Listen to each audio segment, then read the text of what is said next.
Porque eu não sei como é que foi para você. Eu, quando era moleque, minha mãe era professora no tempo do Maluf, cara, e eu sofria muito. Eu lembro, minha professora de escola pública, eu sofria para cachorro. E Tempos aí malufistas. é, e aí, cara, eu lembro que eu tinha raiva, eu falava: "Não, imagina, ser professor é muito ruim". Olha, e acabei virando professor, cara. Eu não me lembro quando que deu o clique de falar: "Eu quero ser professor". Você lembra disso? Você teve isso, Gostar. Lages?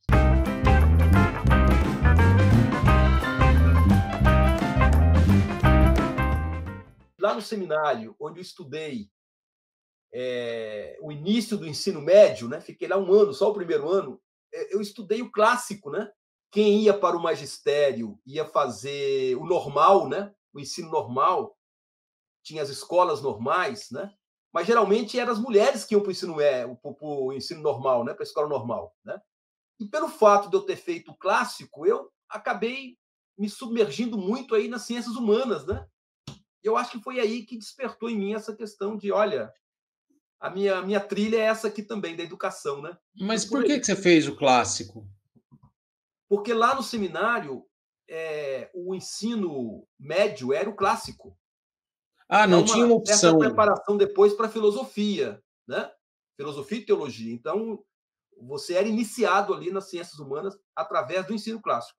Mas Nã já eram a pouquíssimas escolas que naquela época ainda ofereciam clássico, era quase tudo científico, né? eu achei que você tivesse a opção, que você tivesse optado pelo clássico. Não, não. Aí sim, a partir do segundo ano, já em Juiz de Fora, aí não tinha escola mais que oferecesse o clássico, eu tive que cair no científico. Aí eu tive aquela carga pesada de matemática, química, física, né? Coisa que eu não gostava. Mas e aí, Lages, seu primeiro emprego foi como professor? Você já saiu para ser professor? Como é que foi isso? Não, não, não. Meu primeiro emprego, ainda fazendo ensino médio, lá com meus 16 anos, foi numa livraria, né? A livraria É. Viviane, de saudosa memória, lá em Juiz de Fora, né? Aí, Tem isso na biografia. Agora eu lembrei que eu é, subi essa foto pro. Eu te mandei uma foto que eu achei antiga dela para a gente pôr na biografia do site. exatamente. Aí, mexendo com livros e vendendo livros e lendo livros o tempo todo, eu acho que reforçou ainda mais, né? Essa questão, essa tendência de ir para o lado da educação, do ensino, né? Da escola, né? Foi por aí. Engraçado. Eu estou voltando a dar aula, Lages. Opa, E tá vou bom. voltar da aula. E eu tô assim, eu tô te falando isso porque eu tô ansioso, cara. Parece que eu nunca dei aula na vida. E você lembra do começo? Como é que foi pra você? Primeira Ah, pisada na sala de aula, assim? ô meu cara, essa questão da ansiedade aí faz parte, né? Olha, eu aprendi a dar aula, sabe? Dando aula em cursinho pré-vestibular. Essas foram minhas primeiras aulas, antes até de chegar no ensino fundamental, né? Em que No ano antigo isso, Lages? ginásio, né? Depois no ensino médio, etc. Né? E a primeira aula que eu dei foi uma aula de cursinho, né? Eu estava fazendo ainda filosofia, os amigos me arranjaram umas aulas para dar perto de Juiz de Fora, numa cidade chamada Santos Dumont. Foi onde nasceu Santos Dumont, o pai da aviação, né? Estava abrindo um cursinho novo lá, que era tudo gente conhecida, gente amiga, né? Aí me chamaram. Eu, como estudante de filosofia, sobrou para mim da aula de geografia. Olha, não tem muita coisa a ver, não, né? Mas eu encarei a aula de geografia. Ô, Sá, na primeira aula que eu dei, a confusão foi tanta que eu coloquei para fora metade da turma. A molecada estava furiosa, né? Aquela euforia de ter um cursinho na cidade e tal, ninguém queria assistir aula, ninguém queria ficar com atenção na minha aula. Você falou da primeira aula, Lages. Eu lembro, a primeira vez que eu dei aula também em faculdade, foi metade da turma para fora. Eu tava morrendo de medo, cara. Mas, Apavorado. mas você que mandou para fora ou eles saíram da conclusão? Não, Contrário eu que que eu. falei, ó, sai, vai. Tipo assim, fiquem longe de mim que eu tenho medo de vocês. Foi meio assim. Mas fiquei só um semestre, né? Dando aula de geografia. A partir do segundo semestre, aí eu já entrei na história e fiquei na história pro resto da vida, né? E claro, né? Isso aí foi só no início. Logo a gente se acostumou, sabia como é que era o gingado da turma, tinha que, né, entrar muitas vezes no jogo da molecada e por aí foi, né? Não, eu fico imaginando a insegurança do cara, né? Eu preparava as aulas durante uns 3 dias, né, para poder dar uma aula de geografia, né? Imagina. Só um detalhe. Quando eu terminei filosofia, a gente tirou lá o antigo registro do MEC, né, que vinha com as disciplinas que você poderia dar aula, né? E aí sim, eu já sabendo disso, durante o curso de filosofia, eu já me adiantei e fiz uma carga horária lá de história, né, de outras disciplinas. Eu saí com autorização para dar, além de filosofia, que eu não ia dar em lugar nenhum, porque não tinha disciplina de filosofia da escola naquela época, né? Eu tinha autorização para dar história, né? Foi aí que eu comecei profissionalmente a ser professor de história, tinha autorização lá da carteirinha do MEC e tal, e também de sociologia e psicologia, imagina, porque eu tinha feito a carga horária necessária para ser autorizado a dar essas disciplinas, né? Você sabe que eu estava lembrando, que você está falando, eu estava lembrando daquela entrevista, que chama Ai, aquela ai, menina ai, do CAP que tá você lá no sul de entrevistou? Minas, né? Você lembra se foi antes? Ah, tá aqui, ó. Vanessa Giroto. Vanessa Giroto foi nossa aluna no CAP, né? Eu fui professor dela lá no CAP, depois ela fez mestrado e seguiu a carreira acadêmica, né? E está na Universidade Federal, lá no sul de Minas. Foi Lages, a sua experiência mais bacana, assim, como professor? Foi trabalhar no Ah, você CAP? está falando assim, durante toda a minha trajetória eu passei, olha, curtas experiências em ensino superior, né? Tive dando aula também em faculdades, mas pouco. Mas eu me dediquei mesmo a ensino fundamental e médio, né? Supletivo, escola particular, escola pública, né? Foram várias experiências, várias coisas muito bacanas que a gente encarou durante a vida no campo da educação. Agora, Sá, sem dúvida nenhuma, nada superou, né, o cursinho popular do CAP, né, o nosso É. glorioso Centro de Apoio Popular Estudantil. Né? Ali eu fiquei 10 anos aqui em Ribeirão Preto. Né? Nós éramos que nem migrantes, né? A gente acabava arranjando confusão nas escolas, nos lugares onde a gente estava. O cursinho era expulso de um lugar, ia para outro, né? Era acolhido, depois saía de lá também, enfim, passou por diversos ambientes, né?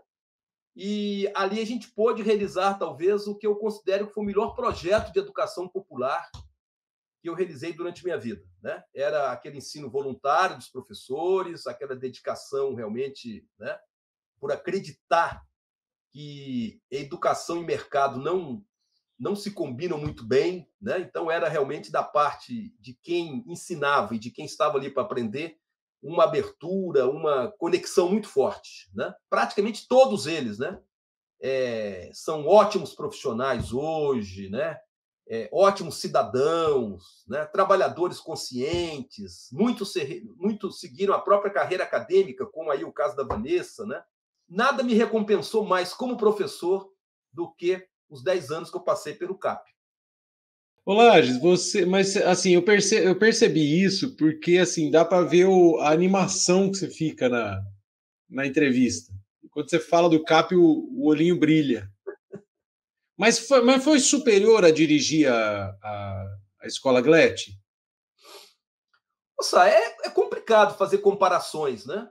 A gente fala do CAP porque não foi apenas um projeto de educação popular. Eu acho que foi muito mais do que isso, né? As amizades que se construíram ali, até hoje o pessoal se encontra. Está previsto agora, daqui uns dias, um reencontro do pessoal do CAP, né? Tem um grupo aí no Facebook, né? Tem um grupo no WhatsApp, o pessoal sempre passa informação, conversa, enfim, debate temas interessantíssimos, né?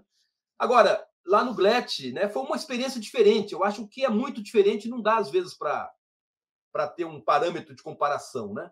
No GLET já foi uma escola de periferia e você aí tem os problemas que você sabe que existem, né? Mas tem que ter também aquela condução, aquele olhar diferenciado, porque ali não pode ser uma escola qualquer, tem que ser uma escola voltada para os interesses, né, e para os direitos daquela população. Né?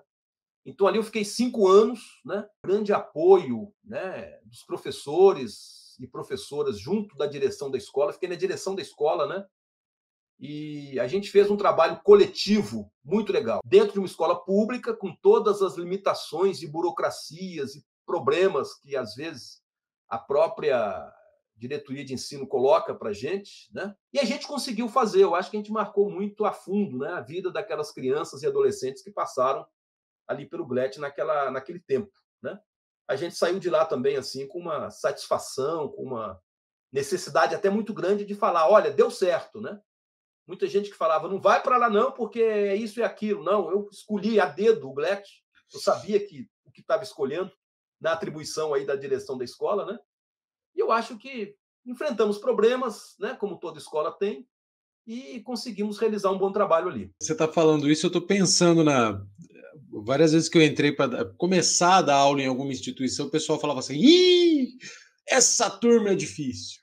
Aí você vai ter problema. Aí, não é? Sempre tem isso, né? Vem muito preconceito também. Preconceito você encontra no seu dia a dia, você tropeça com 1000 preconceitos o tempo todo, né? Você pensa em voltar lá de dar aula? Você está aposentado agora, mas você não tem não dá uma vontadinha de você voltar para uma coisa dessa? Como é que é isso? Eu tenho 10 anos que estou aposentado e mesmo depois disso eu voltei a trabalhar com educação e dei muita aula lá em Brasília, né? Quer dizer, não é aula dentro de uma escola pública ou particular, é uma educação, né, voltada mais para a educação da política, educação da cidadania, né? Está falando da escola do parlamento, né? Exatamente, o projeto desenvolvido lá pela Escola do Legislativo da Câmara Distrital em Brasília se chama Escola do Parlamento. Porque se deixar em aberto, a escola agenda para visitar a Câmara, é aquela visita guiada. A gente não queria uma visita guiada, a gente queria que realmente fosse uma oportunidade, um tempo curto, né, uma tarde, uma manhã, mas que fosse realmente aproveitada essa oportunidade para desenvolver conhecimento, né? Aí foi criado, há anos atrás, o projeto Conhecendo o Parlamento, né? Aliás, o programa, na verdade, né? Porque tem alguns projetos dentro do programa, né?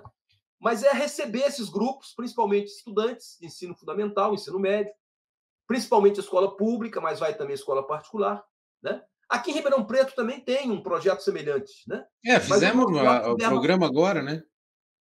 O projeto nosso lá tem verba própria, né? Tem orçamento para pagar os ônibus que levam os estudantes da escola até a Câmara Distrital, dar o lanche, né, no meio da tarde, no meio da manhã. Então é um negócio bacana, um negócio muito legal, né, que não deixa de ser um trabalho de educação, né? Mas mata a vontade de dar aula? Mata a saudade quando as escolas ainda continuam me convidando, né, para ir até lá falar de história de Ribeirão Preto, como a gente foi agora há pouco tempo no Walter Ferreira, né? Falar para os estudantes lá do segundo ano do ensino médio, né? Mas aí sim, aí mata a saudade, né? A gente está ali com a molecada, perguntando, debatendo, enfim, né? E que atenção, pô, quando vai um assunto diferente, então, como história de Ribeirão Preto, a molecada fica de olho, assim, né, vidrado ali, acompanhando passo a passo, né? É bom demais. Olá, eu vou pegar esse pedaço da nossa conversa e vou fazer um bastidores com ele, porque eu vi que ia render e comecei a te fazer umas perguntas aí para ganhar um programinha. Tem alguma coisa que você queira falar? Eu vou fazer que nem você faz com os entrevistados. Você tem alguma coisa que você quer falar que eu não te perguntei? Você foi nosso aluno lá no COC, né?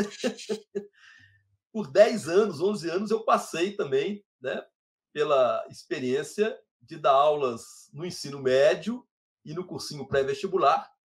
Ali também foi uma experiência muito gratificante, muito interessante, né? Principalmente assim pela convivência com os alunos, as alunas, né? A gente manter contato com vários deles até hoje, como você, por exemplo, né? E saber que a gente tem ali, né, um dedinho pelo menos, né, naquilo que as pessoas, né, realizaram de tão bons cidadãos, né? De tão bons trabalhadores, tão bons resistentes aí, né? Nessa caminhada de resistência aí da vida de cada um. Então, acho que isso aí é um negócio legal que vale a pena, né? A gente lembrar assim. Você tem noção de quantos alunos você teve lá? Já fez essa conta? Olha, Por nunca alto, contei. assim, o chute? Não, nunca contei, sabe? Mas foram milhares, né? Milhares. Porque é gente para chuchu, né? Só no COC, você se lembra, meu querido? A gente dava aula lá para plateias de às vezes até 200 alunos. Era com microfone, né? Tinha todo um sistema de som ali, sendo um tablado, falando o tempo todo, mantendo a atenção da molecada, né? enfim, cada turma com 200, quantas turmas, né? Cada ano você passava pela gente ali umas 20, 30 turmas, né? É Nem gente pra todas caramba. tinham 200 alunos, mas chegava a isso, né?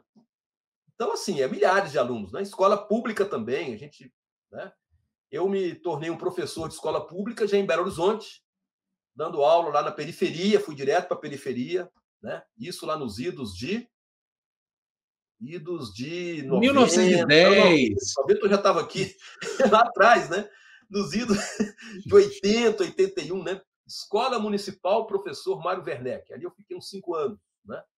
Bem periférica mesmo, né? E depois aqui já em Ribeirão Preto, né? Concurso aí da Rede Municipal de Ensino, concurso do Estado, né? Então foram outros milhares de estudantes também da escola pública, né? E sempre o mesmo professor, viu, Sá? Nunca dei uma aula diferente, se fosse escola pública ou particular, né? O carinho e a dedicação foi sempre a mesma, né? Engraçado, é. É o gostar de dar aula, né? O gostar de ensinar, né, Lages? Então eu vou fazer um bastidores com esse trechinho aqui. Tá. Vamos para nossa entrevista e.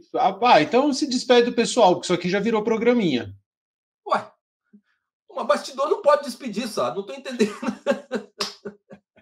Então vamos que vamos, vamos que Vamos vamos. que vamos. Um beijo, um abraço para todo mundo. Tchau.